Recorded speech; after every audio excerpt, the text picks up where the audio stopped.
iPhone 17 ဝယ်မဲ့ပတ်စံကိုဒီဘောင်းမီနဲ့ထဲဝယ်မိသွားတယ် Holy fuck Evisu Evisu Evisu Evisu Evisu Evisu Evisu Evisu Evisu Evisu Evisu ဆိုတော့ဒီနေ့ဝယ်လာတဲ့ဒီနေ့နဲ့ထဲနဲ့ accessory တွေကိုတစ်ချက် unboxing လုပ်လိုက်အောင်ရုပ်ကနေစလိုက်မယ်ဒါတော့ bag 600ပေးလိုက်ရတယ်ဟုတ်တယ်ကြီးချင်းပေါ့နော်ကြီးချင်းရုပ်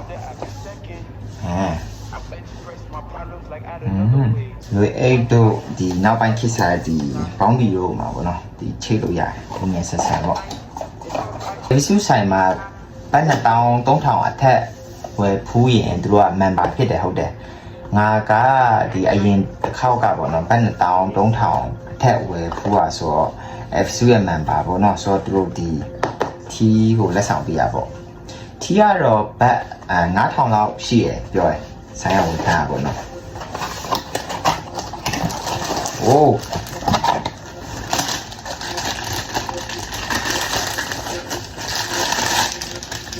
ဒီပုံစံပေါ့နော် ဒီမှာတော့ဒီလိုအနွေးသားပေါ့နော်ရေ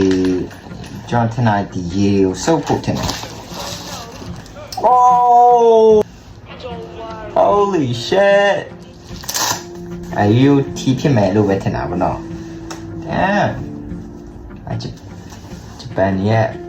ဒီဘယ်လိုပြောဂျပန်ရဲ့အထာပေါ့နော်သူ Oh my god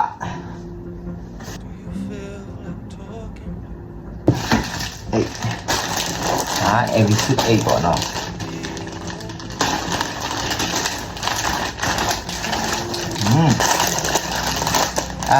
ကျွန်တော်ဆိုင်သွားတော့ကသူတို့ကျွန်တော် B-boy ဆိုတာသူတို့ကတည်ပါတယ်ပေါ့နော်ဆိုတော့အဲ့ကဒီဆိုင်ရ manager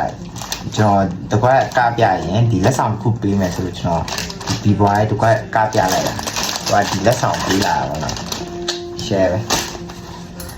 ဒီကအထုပ်တေးလေးကြီးစင်နေလိုက်ထဲမှာဘောင်းဘီကိုပါလို့ဖက်နက်တို့ဘောင်းဘီကိုထည့်လိုက်ဒီကတော့ဘောင်းဘီထည့်ဖို့ပေါ့နော်ဒီစုတော့ဘောင်းဘီကိုအင်ဂျီကဘောင်းဘီမိုင်ခီးသွားပါညာဒီထဲမှာထည့်သွားတယ်လို့ကြာအိုးဒါတော့မဂ္ဂဇင်းဒါလည်း member တွေကိုပဲပေးရဟိုလက်ဆောင်ပေါ့နော် member ဖြစ်ရင်တော်လက်ဆောင်တော်ရဒီမှာတော့ရန်9000လို့တော့ရေးထားဒါတစ်ဆင့်ပေါက်ရတယ်ခဲ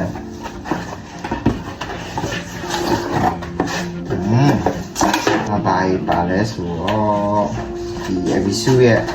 ဒီရဲ့ product တွေကိုကြုံရတဲ့ပုံပဲပေါ့နော်ဒီမှာဒီ fake တွေဘယ်လိုပုံစံထွက်တယ်ဆိုတာကိုပါ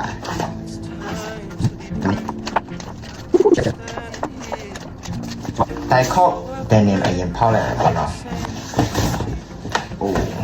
ပုံမှန်ဆိုရင်ဒီတိုင်ခေါက်ဖက်ဒန်နီမွေရင်ဒီဘူးနဲ့မပေးဘူးနော်ဒီထဲကဒီ plastic bag နဲ့ပဲဒါမဲ့လည်းကျွန်တော်ကတို့တောင်းဆိုလိုက်တာပေါ့နော်ဆိုင်ရဝန်ထမ်းကိုဘူးရှိရင်ဘူးနဲ့ထည့်ပေးပါဆိုသူကဆိုင်မှာရှိတဲ့ဘူးနဲ့ထည့်ပေးလိုက်ဘူးကလည်း share ပဲ denim ကိုဒီပေါင်းဘီတွေကိုဘူးနဲ့ထည့်အားတော်တော်ထားကြ luxury ပုံစံ luxury feeling ရတယ်ပေါ့နော်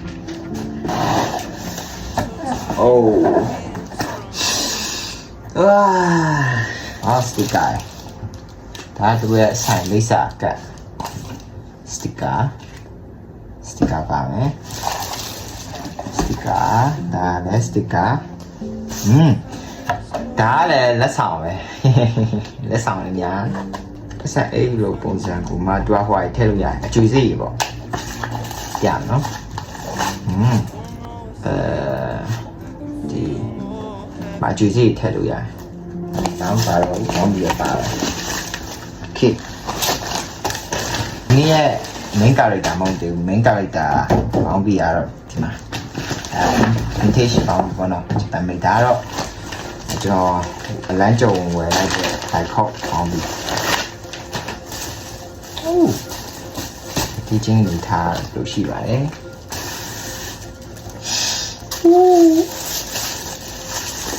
Oh my god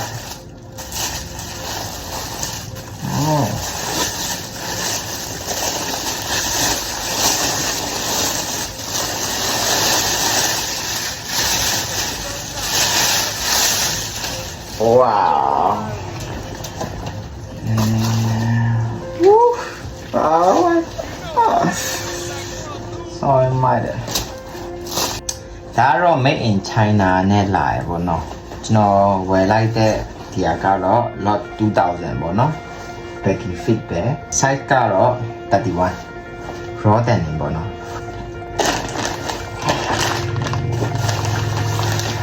oh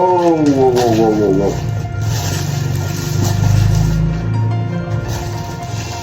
ah စိတ်လုံးနဲ့ထိန်းလိုက်ရတယ်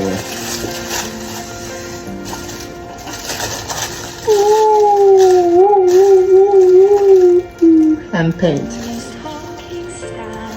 แค่มาสติกเกอร์နဲ့ Polaroid ပုံပေါ့နော်ငါနဲ့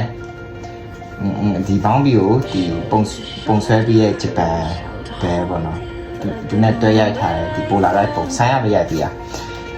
ရိုက်ပေးပြီးတော့ဒီလိုမျိုး packaging လုပ်ပြီးရပေါ့နော်တင်ထားချင်စရာတော့ကောင်းတယ် collectible ပေါ့နော်မတရားပြီးနောက်မှာလည်းဒီ letter patch ပုံနဲ့ငါဝယ်လိုက်တဲ့ဒီ2001ပြီးတော့ letter patch ပုံရပါတော့ oh vintage denim တော့ဒါတော့ကျွန်တော်ပြောတဲ့အတိုင်းပဲ made in Japan နဲ့လာပေါ့နော် lot ကတော့ lot 2001 size ကတော့34 classic design ပေါ့နော်သူရဲ့ founder ယာမနီဒီ Evisu ကိုစထောင်တုန်းကစလုပ်တုန်းကပေါ့နော်ဒီပထမအုပ်ဆုံးဆွဲရပုံပေါ့နော်ဟောဒီမှာဒီမျိုးစင်ရောင်နဲ့ပုံအဲ့အောင်မှကျွန်တော်အပန်းရောင်နဲ့လုပ်လိုက်တာပေါ့နော်သူတောင်းဆိုလိုက်တာအပန်းရောင်နဲ့လုပ်ပြီးပါဆိုအခါဆိုင်ကရှော်လိုက်ရင်နလက်မအကျုံသွားတယ်လို့ပြောတယ်ဒီဆိုင်ကပေါ့နော်ဆိုင်ကဝန်ထမ်းပြောတယ်ဒါပေမဲ့လုံးဝမရှော်ရင်တော့ဒီတိုင်းပဲမကျုံဘူးပေါ့နော်လုံးဝမရှော်ဘူးလို့ပြောလိုက်ရင်ဒီတန်နေလောကကမဟုတ်တဲ့ဒီအပြင်လူတွေအနေနဲ့ပေါ့နော်နည်းနည်းလေးတော့ဒီကြားရအမျိုးကြီးဖြစ်လိမ့်မယ်တန်နေလောကမှာတော့ဒီတန်နေ head တွေကပေါ့နော်သူဒီ raw တန်နေတွေကိုဒီ fake ကောင်းကောင်းဖတ်ဖို့အတွက်နည်းနည်းချီပြီးတော့ဒီဘောင်းဘီတွေပေါ့နော်မလျှော်ဘဲနဲ့အများအားဝတ်ကြရပေါ့နော် fake ဆိုတာကတော့ဒီလို align နေပေါ့နော်fake တိုင်းမှာ story ရှိရပေါ့နော်ဒီလိုကိုကဒီ8000မှာပေါ့နော်ကိုရဲ့ဒီ raw denim နဲ့8000မှာဒီဥပမာဒီလိုပတ်ဆက်8ကိုကထက်ပြီးတော့ဟိုသွားဒီသွားလုပ်တယ်ဆိုရင်ကိုကဒီကဖြည့်ရဲ့အတွက်ကြောင့်ပေါ့နော်ဒီနားမှာ8ရဲ့အရာပေါ်လာမှာပေါ့နော်ကိုလုပ်တဲ့အရာတွေကိုယ့်ရဲ့ body အချိုးအစားပုံတည်ပြီးတော့တယောက်နဲ့တယောက်ထွက်တဲ့ fake ပုံစံကမတူဘူးပေါ့နော်အဲ့ဒါက raw denim ရဲ့အနှစ်သာရပဲ denim hat တွေကဒီသူတို့ရဲ့ဘောင်းဒီကိုမလျှော်ဒီကောင်းနေပေါ့နော်ပြက်မှာကြောက်လို့လည်းပါတယ်ဟုတ်တယ် fake တွေကတော့ဒီမလျှော်ဘဲနဲ့6လလောက်ဝတ်ရင်ထွက်တယ်ဟုတ်တယ်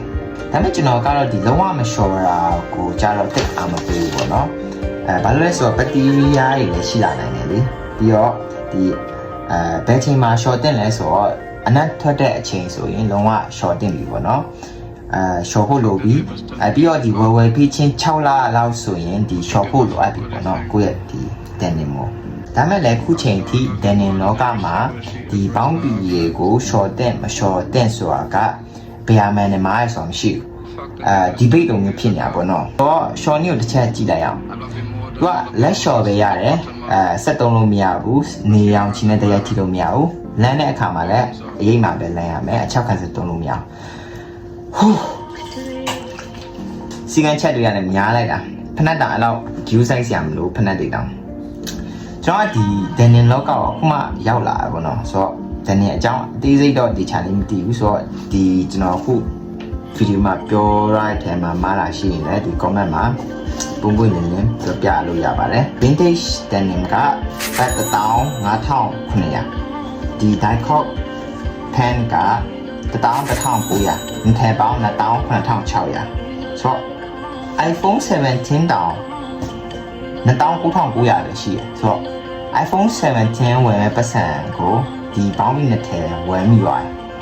Holy fuck ဆိုတော့ကျွန်တော်ဒီဗီဒီယိုမှာတစ်ခါတည်းဒီwash denim နဲ့ raw denim ပါကွာလဲဆိုတော့တစ်ချက်ပြသွားတယ်ပေါ့နော်ဒီနှစ်ထည်ကတော့ raw denim ပေါ့နော်ကျွန်တော်ဒီနေ့ဝယ်တဲ့နှစ်ထည်ကတော့ raw denim ကျွန်တော်ဟိုတစ်ခေါက် vlog လုပ်တော့ကပေါင်းပြရတော့ဒီဟာ wash denim ပေါ့နော် wash denim တွေကကြော့ရပေါ့နော်သူရဲ့ fade တွေကဒီစက်ရုံကနေတစ်ခါတည်းလုပ်ပြီးသားပေါ့နော်ဆိုတော့ဝယ်ချင်းကလေးကနေ fade တွေပါတယ်ပေါ့နော် fade မျိုး fade တွေပါတယ်ပြီးတော့သူက short ရင်မကြုံတော့ဆိုတော့true to size ဝယ်လို့ရတယ်ကိုပုံမှန်ဝတ်နေကြ size ပဲဝယ်လို့ရတယ်ပေါ့နော် raw denim တွေကမာရယ်ပေါ့နော်မာတောင့်ဖြစ်နေပါတော့ဒီမျိုးမာတောင့်ဖြစ်နေရယ်ဝယ်ချင်း fade မရှိဘူးပေါ့နော်နက်ပြောင်ပဲ6လလောက်နေမှသူက fade တွေထွက်တာပေါ့နော်ပြီးတော့ကိုပိုင် fade ပေါ့နော်ကိုခဏကျွန်တော်ပြောလိုက်တဲ့အတိုင်းပဲကိုလုပ်တဲ့ activity ပေါ်မှာမူတည်ပြီးတော့ကိုပိုင် fade ပေါ့နော်အမျိုးပေါ်ရယ်ပေါ့နော် short ရင်ကျုံတယ်ကျုံသွားရယ်ပေါ့နော်ဆိုတော့နည်းနည်းတေးသွားရယ်ပေါ့ဆိုတော့raw denim ကိုဝယ်မယ်ဆိုရင်အများတန်းကိုဝတ်နေကြ size တဲ့size up ပေးရတယ်ပေါ့နော်ကိုကပုံမှန်30ဝတ်ရင်32လောက်ဝတ်ပေးရပါမယ်ဆိုတော့အချင်းချုပ်ပြောရမယ်ဆိုရင် denim တွေကဈေးကြီးရယ် raw denim တွေဒီမျိုး raw denim တွေဆိုရင်အစပိုင်းမှာဝတ်ရတောင့်တတိတ်မရှိဘူးနော်မမာကြီးဖြစ်နေတာဆိုပေမဲ့လည်းဒါရက်တက်လုံးဝတ်သွားလို့ရတယ်တက်လုံးခံတယ်ပေါ့နော်ကျန်းခံတယ်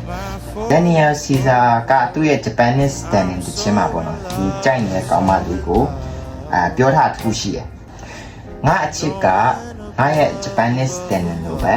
ပြောင်းလဲမရှိပျက်စီးမရှိတစ်သက်လုံးထာဝရရှိသွားမှာဖြစ်ပါတယ် My blue jeans will last me all my life.